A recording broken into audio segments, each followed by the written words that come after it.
Hello YouTube. Hopefully you guys are having a great day so far. I'm currently feeling a little under the weather, but as they say, the show must go on. Today we'll be taking a look at a rather old mod, one that many players can't play without, whether in or as a standalone. Camelspyders mod, Animals, and More Animals, stands out by providing variations on animals and even some new ones, all while ensuring that the animals are unique and have the proper backpacks that they need. As always with Mod Mondays, we have a modified start to highlight the mod. Video on screen is of course the highlights of that modified playthrough. Overlays will be provided as needed, but for the most part, most of the video is just straight from the playthrough with highlights of the animals throughout. We'll be going through the mod in the following order today: minor additions such as tech and factions, because those are oddly enough very minor in this mod. And then we'll follow that with the animals themselves and the backpacks together. I won't be focusing on the backpacks at all. I'll let players make their own conclusions there. Finally, we'll wrap off with the locations you can find the animals in and vendor locations. Of course, you can comment below what you think of the mod and any suggestions for Mod Mondays in the future. I start running polls throughout the week, so keep an eye out for those. Technology in this mod is down to the bare minimum. You have one new addition to Vanilla Tech, a prisoner pole. This can be found in the Vanilla Tech Imprisonment. Imprisonment is of course learned at Tech 3. Faction-wise, we have one addition for the Weeding Beak ogres you can see in the video. This allows them to be hostile or allied with as in needed in context of the mod. Not honestly much more complicated than that. With the addition of the mod does come some extra dialogue. This is usually along the lines of recruitment, but there's some funny animal sounds in there as well.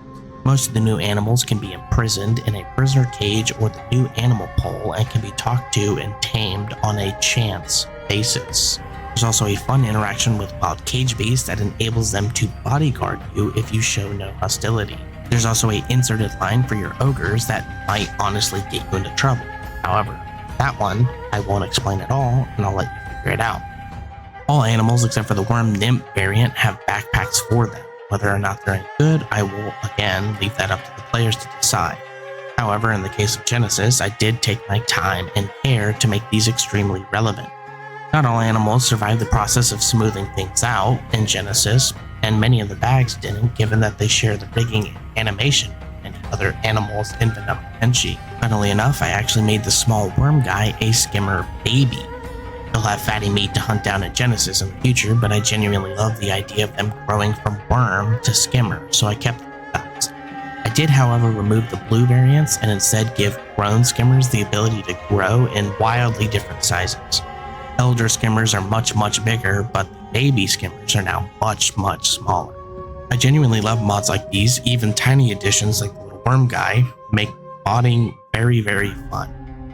Who knew I would be obsessing over the life cycle of skimmers this much? Anyways, onto the animal.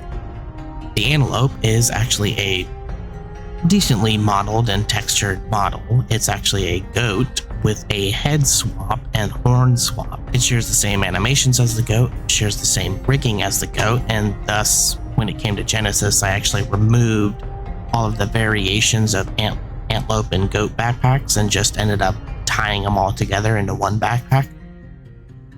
The Beakbot is actually a really nice model. It's got, it's a combination of Kenshi assets, unique models, and the iron spider body. It's got the plate shell from the beak things, and that plate shell is retextured to look metal along with the rest of the body.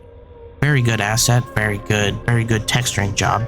The larval skimmer is actually the little worm guy I was talking about earlier. As you can see, he actually died in my playthrough. Very weak, but very fast, and honestly quite cute. The lizard bird. A unique vanilla model that was actually in the game, just never included. It also had a texture that was never used. Actually, I think it might be the guys that fly around above the bone fields and places like that. That might actually be the same model, and then it was just rigged to a gorilla skeleton and then shrunk down. The skimmer nymph is the small blue variant, and this guy I actually removed in Genesis. I wasn't a fan of the color variation, so I just removed that guy. took the idea and made the skimmers able to grow from really tiny to really large. The winged beak ogre, you've actually probably seen this posted on the Reddit, posted on Twitter, etc. This is an enemy that honestly is very scary, but when you look closely at the model, you can see the different pieces that were taken together. The wings are unique, the gorilla body, and then you have a beak thing head. And it's just such a weird enemy, and it has interesting implications on the lore if you really think about it, like how do a beak thing and a gorilla mate. Now let's talk locations. We'll go through biomes first and then drill down into town additions or edits and possible interactions. The Great Desert. Great Desert now hosts 2 additional nests. The nests in questions are a skimmer nursery and a cage beast nest. Crater, as described in the mod page, now hosts the Beak bots exclusively, so rather than having a rampant mod addition, this one is targeted in fleshing out one area with additional challenge. Remember, these are robotic creatures, so much like iron spiders, they can be taken down easier with heavy class blunt weapon. However, unlike iron spiders, the Beak bots can outrun you and outflank you, so kiting and crossbows are going to be much less effective when you're fighting them. Skim Sands. Following suit of the Great Desert, the Skim Sands sees an addition to the nest list of the Skimmer Nursery. So another great place to hunt the squishy young worms. Dreg.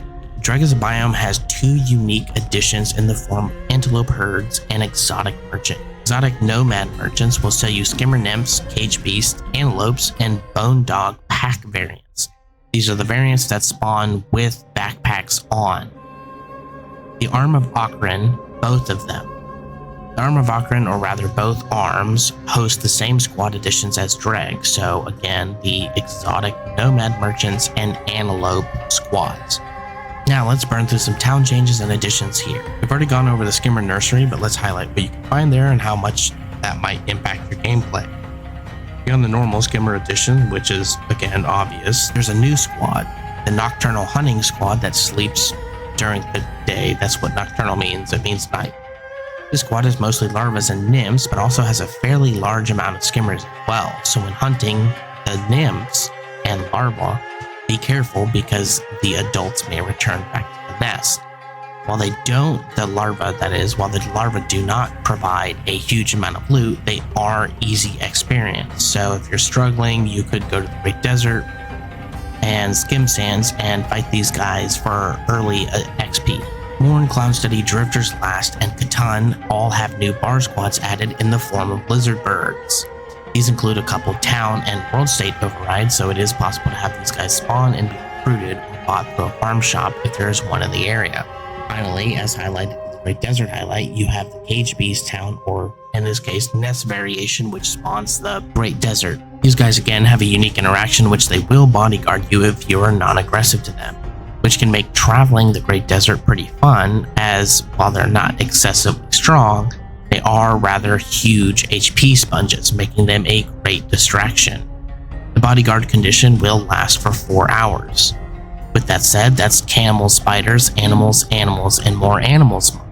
Thank you everyone for watching this. If you have any other questions or comments, leave them below. If you guys like the video, leave a like, and if you guys want more content like this or want to follow Genesis progress or even just watch some other content, feel free to subscribe. Also, if you like the mod, don't forget to leave a like on the mod and leave words of encouragement for the authors. That always helps boost authors' morale.